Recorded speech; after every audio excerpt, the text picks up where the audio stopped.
Nahmaduhu wa nasta'inuhu wa nastaghfiruh wa natubu ilaihi wa na'udzu billahi min shururi anfusina wa min sayyiati a'malina. Man yahdihillahu fala mudilla lahu wa man yudlil fala hadiya lahu. Ashhadu an la ilaha illallah wahdahu la sharika lahu wa ashhadu anna Muhammadan abduhu wa rasuluh. يا أيها الناس اتقوا ربكم الذي خلقكم من نفس واحدة وخلق منها زوجها وبث منهما رجالا كثيرا ونساء واتقوا الله الذي تساءلون به والأرحام إن الله كان عليكم رقيبا. يا أيها الذين آمنوا اتقوا الله وقولوا قولا سديدا يصلح لكم أعمالكم ويغفر لكم ذنوبكم ومن يطع الله ورسوله فقد فاز فوزا عظيما.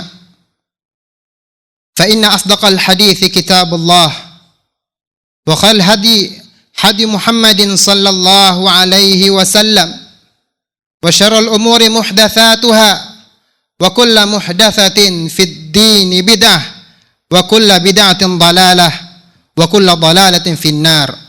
Iyadza billahi minan nar. Ma'asyiral muslimin, sidang Jumat yang dirahmati oleh Allah Azza wa Jalla. Tidak lupa khatib setiap Jumat mewasiatkan untuk diri khatib pribadi dan untuk jamaah sekalian agar selalu bertakwa kepada Allah Azza wa Jalla. Takwa dalam artian seorang mengerjakan apa yang Allah perintahkan dan meninggalkan segala apa yang Allah larang. Inilah ketakwaan. Ketakwaan adalah seorang tidak melakukan dosa kecil maupun dosa besar. Dia menjauhkan dirinya dari dosa kecil maupun dosa besar. Inilah takwa. Maka dari itu para ulama mengatakan, khallidz dzunuba saghiraha wa kabiraha dzaka tuqa. Jauhilah olehmu dosa kecil maupun besar, maka itulah ketakwaan. Maka ketakwaan seorang meninggalkan dosa-dosa kecil dan maupun dosa-dosa besar. Ketakwaan adalah wiqayah, penghalang antara seorang hamba dan azab Allah Azza wa Jalla. Penghalang antara seorang dari bermaksiat kepada Allah Azza wa Jalla. Inilah ketakwaan kepada Allah Azza wa Jalla. Ma'asyiral muslimin, sidang Jumat yang dirahmati oleh Allah Azza wa Jalla. Pada khutbah Jumat kali ini saya akan menjelaskan hadis yang sangat agung. Hadis yang sangat besar manfaatnya, faedahnya bagi kita. Itu hadis yang diriwayatkan oleh Imam Tirmidzi dari jalan Anas bin Malik radhiyallahu taala anhu. Beliau berkata, sami'tu Rasulullah sallallahu alaihi wasallam yaqul. Aku mendengar Nabi sallallahu alaihi wasallam bersabda. Qala Allah tabaraka wa taala, Allah berfirman, ya bani Adam, wahai anak cucu Adam, innaka ma da'autani wa rajautani. Wahai anak cucu Adam, sekiranya engkau selalu berdoa kepadaku, berharap kepadaku, ghafartu laka ala ma kana fika wala ubali. Aku akan ampunkan dosa-dosamu dan aku tidak peduli. Ya bani Adam, wahai anak cucu Adam, Lau balagat dhunubuka anana as-sama'i thumma astaghfartani ghafartu laka wala ubali. Wahai anak cucu Adam, sekiranya dosamu memenuhi langit, kemudian engkau mohon ampun kepada aku, maka aku akan ampunkan dosa-dosamu dan aku tidak peduli. Ya bani Adam, wahai anak cucu Adam, "Lau ataitani biqurabil ardi khataya, thumma laqitani la tusyriku bi syai'a, la ataituka biqurabihal maghfirah." Wahai anak cucu Adam, sekiranya engkau mendatangiku dengan sebumi dosa, akan tapi engkau menemuiku dan tidak pernah melakukan kesyirikan sama sekali kepadaku, la ataituka biqurabihal maghfirah. Allah akan datangkan sebumi juga ampunan untukmu. Maka para ulama menyebutkan di dalam hadis ini terdapat 3 sebab ampunan seorang hamba. Ampunan Allah Azza wa Jalla untuk seorang hamba ada 3 sebab. Sebab yang pertama adalah ad-du'a, berdoa kepada Allah Azza wa Jalla. Maka seorang hamba hendaklah dia memperbanyak doa kepada Allah Azza wa Jalla, meminta kepada Allah Azza wa Jalla. Seorang muslim tidak akan rugi dia berdoa kepada Allah Azza wa Jalla. Karena seorang berdoa kepada Allah Azza wa Jalla, keadaannya tidak akan lepas dari 3 keadaan. Dia tidak akan lepas dari 3 keadaan. Yang pertama, Allah berikan, Allah kabulkan doanya tersebut. Yang kedua, Allah tabung doa tersebut sebagai amalan saleh untuknya di akhirat kelak. Yang ketiga, Allah selewengkan keburukan yang setimpal dengan doanya. Maka tidak ada rugi seorang berdoa kepada Allah Azza wa Jalla, meminta kepada Allah Azza wa Jalla. Dan doa adalah perintah Allah Azza wa Jalla, adalah ibadah yang diperintahkan oleh Allah Azza wa Jalla. Sebagaimana firman Allah Azza wa Jalla, "Wa qala rabbukum ud'uni astajib lakum." Allah berkata, "Ud'uni," memintalah kalian kepadaku, berdoalah kalian kepadaku, astajib lakum, aku akan kabulkan. Ini perintah untuk berdoa. Ini menunjukkan bahwasanya doa adalah ibadah. Sebagaimana dalam hadis Rasulullah SAW bersabda, "Ad-du'a'u huwal ibadah." Doa adalah ibadah. Doa adalah ibadah. Maka seorang ketika dia senantiasa meminta kepada Allah Azza wa Jalla, berarti dia sedang beribadah kepada Allah Azza wa Jalla. Bahkan orang yang tidak berdoa kepada Allah Azza wa Jalla, tidak meminta kepada Allah Azza wa Jalla, Allah murka kepadanya. Sebagaimana dalam hadis yang diriwayatkan oleh Ibnu Majah dari jalan Abi Hurairah radhiyallahu taala anhu, Nabi SAW bersabda, "Man lam yas'alillah yaghdab alaih." Barang siapa yang tidak meminta kepada Allah, tidak berdoa kepada Allah, yaghdab alaih, Allah akan murka kepadanya. Orang yang jarang berdoa, ini menunjukkan bahwasanya dia tidak kurang butuh kepada Allah Azza wa Jalla. Dia tidak butuh kepada Allah Azza wa Jalla. Ini hamba yang sombong. Hamba yang sombong tidak berdoa kepada Allah Azza wa Jalla. Yang tawadu di dalam berdoa, tidak mau berdoa dia. Minta kepada Allah Azza wa Jalla, Allah akan kabulkan. Orang yang tidak meminta kepada Allah Azza wa Jalla, Allah akan marah kepadanya, Allah akan murka kepadanya. Beda dengan anak cucu Adam, dengan manusia. Manusia kalau sering diminta, dia akan marah. Maka dari itu seorang syair berkata, "La tas'alanna bunai Adam hajatan, was'alillahi alladhi la tuhjab abwabuhu. Wallahu yaghdab in tarakta su'alahu, wa bunai Adam idza sa'altahu yaghdab." La tas'alanna bunai Adam hajatan. Jangan minta kepada manusia kebutuhanmu.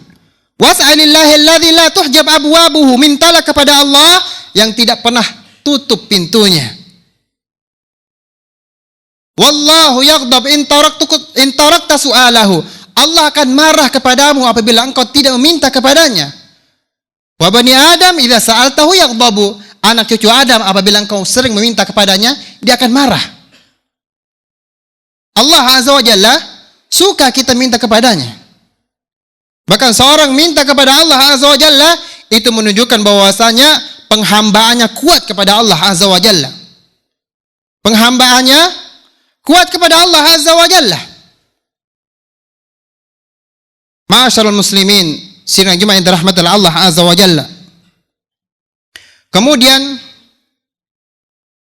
doa yang paling agung adalah seorang hamba memohon ampun kepada Allah Azza wa Jalla. Doa agar diampunkan dosa-dosanya. Karena siapa dari manusia yang tidak pernah berbuat dosa? Semua kita sering berbuat dosa. Kullu bani Adam khata'. Setiap anak cucu Adam khata'. Ini fi'il mubalaghah, sering melakukan dosa. Sering melakukan dosa. Akan tapi sebaik-baik orang yang melakukan dosa adalah orang yang selalu bertobat kepada Allah Azza wa Jalla. Jadi tidak ada anak cucu Adam yang selamat dari dosa, apalagi kita. Maka dari itu dalam hadis yang diriwayatkan oleh Imam Bukhari dan Muslim dari jalan Abi Hurairah radhiyallahu taala anhu, Nabi SAW bersabda, qala Allah tabaraka wa taala, Allah berkata, adnaba abdi dzanban, hambaku jatuh pada sebuah dosa. Faqal, kemudian berkata, Allahumma ighfir li dzambi, ya Allah ampuni dosa-dosaku. Faqala Allah tabaraka wa taala, kemudian Allah berkata, adnaba abdi dzanban, hambaku terjatuh di suatu dosa. Fa'alima anna lahu rabban yaghfiru dzamba wa ya'khudhu bidzanbi. Dia mengetahui bahwasanya dia memiliki Rabb, Allah, yang mengampuni dosa-dosanya dan menghukum dosa-dosanya. Kemudian Allah ampunkan dosa-dosanya. Kemudian kembali lagi hamba tersebut terjatuh di sebuah dosa. Kemudian mengatakan, Rabbi ighfirli, ya Allah ampuni dosa-dosaku. Kemudian Allah berkata, adnaba amdi dzanban, hambaku terjatuh lagi pada sebuah dosa. Wa alima anna lahu rabban yaghfiru dzamba wa ya'khudhu bidzanbi. Kemudian mengetahui bahwasanya dia memiliki Rabb, Allah yang mengampuni dosa-dosanya, yang menghukum atas dosa-dosanya. Kemudian Allah ampunkan dosa-dosanya. Kemudian hamba tadi terjatuh lagi pada dosa yang sama. Dia berkata, ya Rabbi ighfirli, ya Allah ampuni dosa-dosaku. Kemudian Allah mengatakan, adnaba abdi dzanban, hambaku terjatuh lagi pada dosa, suatu dosa. Wa alima anna lahu rabban yaghfiru dzanba, dia mengetahui bahwasanya dia memiliki Rabb yang mengampuni dosa-dosanya. Kemudian Allah ampunkan dosa-dosanya. Kemudian Allah berkata, qad ghafartu li abdi falyaf'al ma syaa, aku ampunkan untuk hamba-hambaku, maka lakukanlah sesukanya. Hadis ini menjelaskan bahwasanya anak cucu Adam itu selalu melakukan dosa. Setiap kita melakukan dosa, maka mohonlah ampun kepada Allah Azza wa Jalla. Allah akan ampunkan dosa-dosa kita. Selagi taubat kita adalah taubatan nasuha, taubat benar-benar taubat kepada Allah Azza wa Jalla. Bukan taubat dengan lisan, kemudian berazam dengan hatinya yang melakukan kembali, tidak. Akan tapi benar-benar dia bertobat dengan lisannya, dan dia berazam kuat agar tidak kembali pada dosa tersebut. Kemudian apabila dia terjatuh lagi pada dosa tersebut, maka ini dosa yang baru. Ketika dia mohon ampun kepada Allah Azza wa Jalla, Allah akan ampunkan dosa-dosanya. Maka tidak ada anak cucu Adam yang selamat dari dosa kecuali orang-orang yang Allah maksumkan. Maka dari itu dalam hadis yang diriwayatkan oleh Imam Muslim dari jalan Abi Hurairah radhiyallahu taala anhu, Nabi sallallahu alaihi wasallam bersabda, "Walladzi nafsi biyadihi," demi diriku yang berada di tangannya, "Lau lam tudnibu la dhahaballahu bikum." Kalau sekiranya kalian tidak pernah jatuh pada dosa, tidak bermaksiat, la dhahaballahu bikum, Allah akan buang kalian. Wa la ya'ti biqaumin yudhnibun, Allah akan datang dengan kaum yang selalu terjatuh pada kesalahan. Fayastaghfirunallah faghfarallahu lahum. Kemudian mereka mohon ampun kepada Allah Azza wa Jalla, kemudian Allah ampunkan dosa-dosa mereka.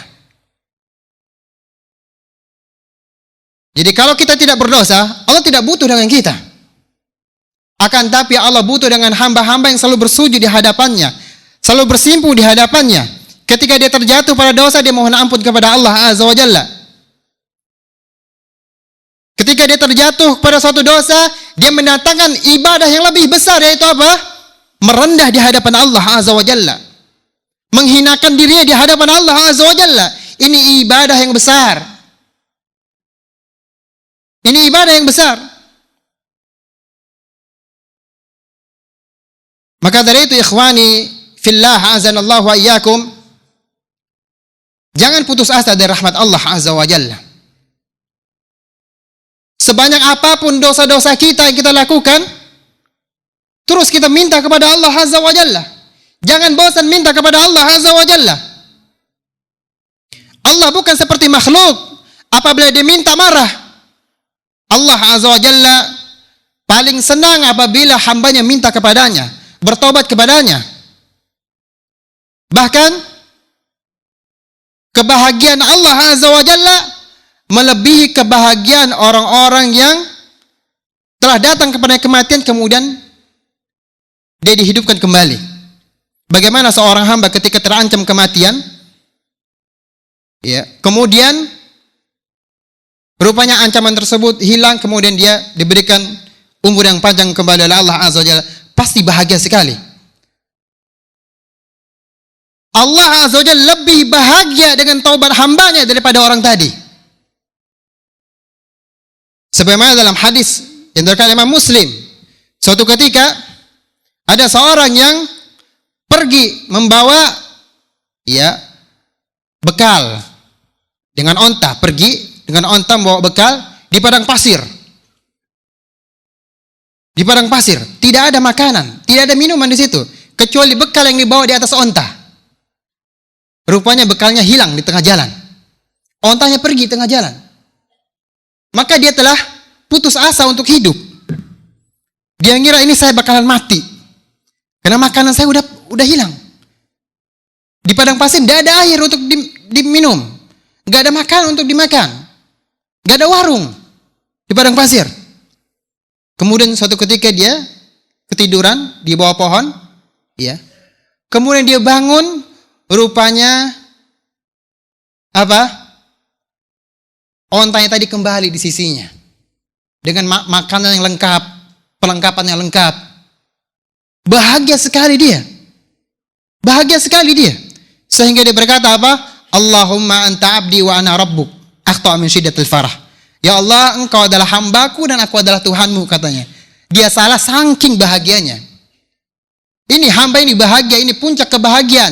Akan tapi Allah lebih bahagia dengan taubat seorang hamba daripada orang tadi. Subhanallah. Maka kita mohon ampun kepada Allah Azza wa Jalla. Jangan putus asa dari rahmat Allah Azza wa Jalla. Sebanyak apapun dosa-dosa kita, kita ketuk terus pintu Allah Azza wa Jalla agar Allah ampunkan dosa-dosa kita. Suatu ketika ada seorang salaf, mungkin dia telah merasa banyak dosa pada dirinya. Dia mengatakan, aina qalbi, aina qalbi. Dia pergi ke jalan-jalan dan mengatakan, aina qalbi, aina qalbi. Di mana hatiku, di mana hatiku? Karena seorang yang banyak dosa itu merasa dia tidak punya hati, udah tertutup hatinya. Dia teriak di jalan-jalan, aina qalbi, katanya. Kemudian suatu ketika dia melihat anak kecil yang sedang dipukul oleh ibunya. Fabaka, anak kecil itu nangis, dipukul ibunya. Kemudian anak tersebut dikeluarkan dari rumah, dikunci pintunya. Anaknya teriak nangis.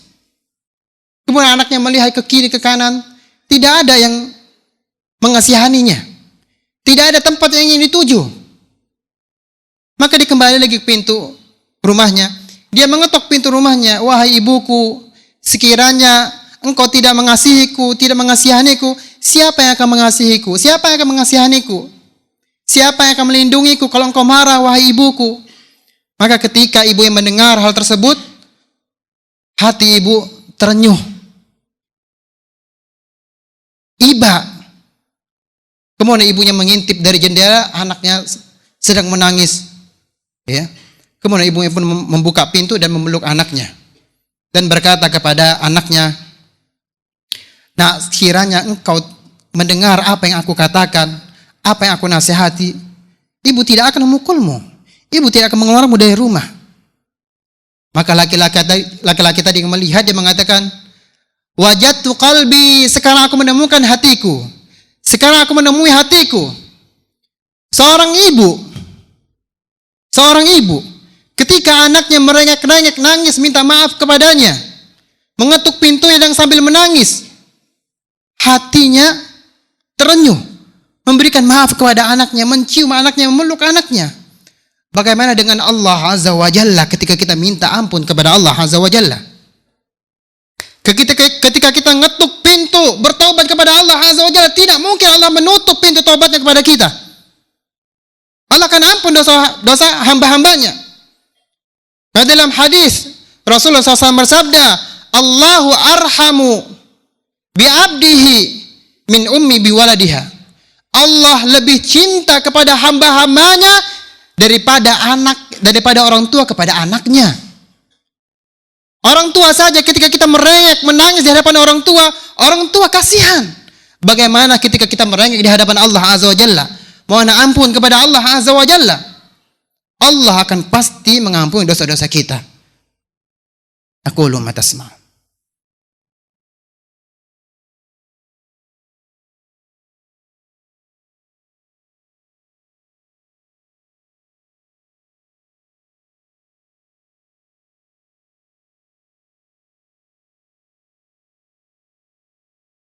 Alhamdulillah, wassalatu wassalam ala rasulillah wa ala alihi wa ashabihi wa man walah, amma ba'd.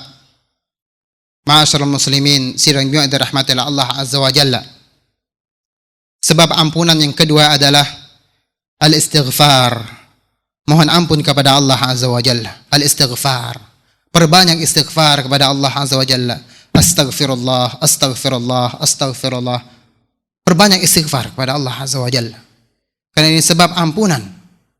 Maka dari itu Luqman bin Hakim rahimahullahu ta'ala selalu menasihatkan kepada anaknya.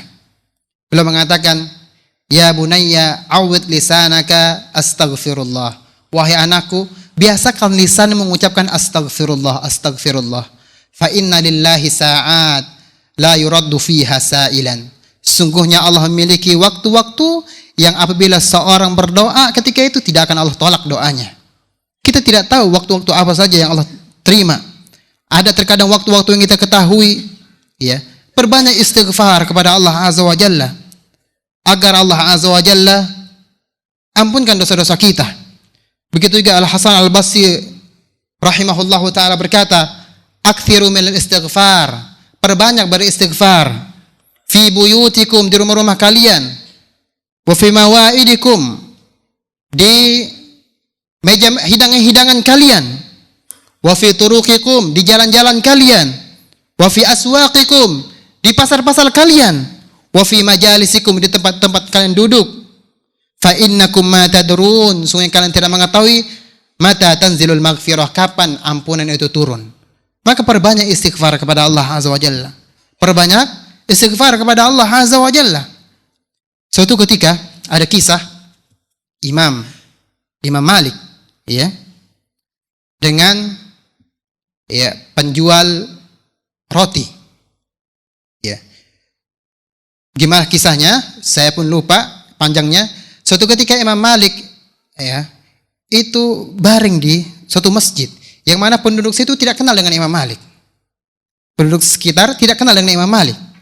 Imam Malik, ya, tidur di masjid, kemudian ada takmir masjid, ya, menanyakan, "Kenapa engkau di sini tidur?" Diusir Imam Malik dari masjid. Kemudian Imam Malik pindah ke teras masjid. Teras masjid pun diusir. Ya, karena orang tidak mengenali beliau. Kalau kenal mungkin tidak seperti itu. Ya, orang tidak mengenali beliau, cuma kenal nama saja, Imam Malik imam yang besar, tapi tidak kenal ini orangnya, tidak tahu. Ya. Kemudian Imam Malik pun tidur di pelantaran masjid. Kemudian ada seorang penjual roti. Seorang penjual roti yang dia melihat Imam Malik, dia melihat ini si bapak ini kasihan tidurnya di situ. Kemudian dia menawarkan tidur di rumahnya, istirahat di rumahnya. Kemudian akan tapi penjual roti itu tidak tahu kalau ini Imam Malik. Kemudian ya Imam Malik melihat penjual roti ini, setiap dia mengadon, dia mengucapkan astagfirullah. Setiap dia membuat kue, dia mengucapkan astagfirullah. Tidak lupa dia mengucapkan astagfirullah, astagfirullah, astagfirullah, astagfirullah. Kemudian Imam Malik bertanya kepadanya, ya fulan, apa yang kau dapatkan dari istighfar ini? Saya lihat engkau selalu beristighfar.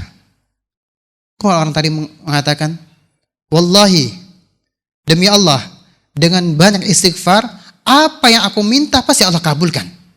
Apa yang aku minta pasti Allah kabulkan.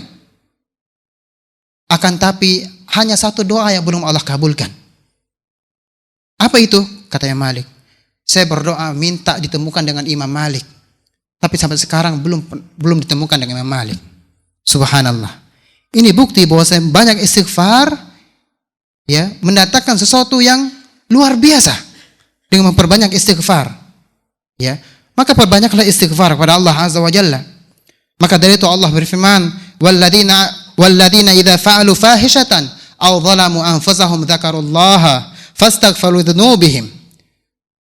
Dan orang-orang yang apabila melakukan fahisyah, perbuatan keji, wa zalamu anfusahum, dan menzalimi diri mereka, dzakarullaha fastaghfiru dzunubihim.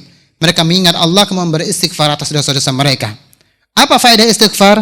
Kemudian Allah mengatakan setelah ayat tersebut, ulaika jazaohum maghfiratun min rabbihim. Balasan mereka adalah ampunan dari Tuhan dari Allah Azza wa Jalla. Maka memperbanyak istighfar adalah ya sebab seorang diampunkan oleh Allah Azza wa Jalla. Kemudian yang ketiga dari sebab seorang diampunkan oleh Allah Azza wa Jalla adalah at-tauhid, mentauhidkan Allah Azza wa Jalla. Mentauhidkan Allah Azza wa Jalla. Ini adalah sebab yang terbesar. Ini adalah sebab yang terbesar. Karena ketika seorang hilang tauhidnya, maka hilanglah pengampunan Allah untuk dirinya. Ketika seorang mentauhidkan Allah Azza wa Jalla, Allah akan ampunkan dosa-dosanya sebagaimana dalam hadis yang kita sebutkan tadi. Ya bani Adam, law ataitani biqurabil ardi khataya. Wahai anak cucu Adam, sekiranya engkau mendatangiku dengan sebumi dosa, tsumma lakitani la tusyriku bi syai'a, kemudian engkau bertemu denganku dan tidak menyekutukanku dengan sesuatu apapun, la ataituka biqurabihal maghfirah. Aku akan datangkan sebumi juga ampunan. Subhanallah. Ini keutamaan tauhid. Seorang mentauhidkan Allah Azza wa Jalla, orang yang mentauhidkan Allah Azza wa Jalla, Allah akan ampunkan dosa-dosanya. Naam. Innallaha malaikatahu yusalluna 'alan nabi, ya ayyuhalladzina amanu sallu 'alaihi wa sallimu taslima. Allahumma ighfir lil muslimina wal muslimat wal mu'minina wal mu'minat al ahya minhum wal amwat innaka qaribun mujibud da'wat ويا قاضي الحاجات ربنا ظلمنا أنفسنا وإن لم تغفر لنا وترحمنا لنكون من الخاسرين ربنا آتنا في الدنيا حسنة وفي الآخرة حسنة وقنا عذاب النار أقيم الصلاة.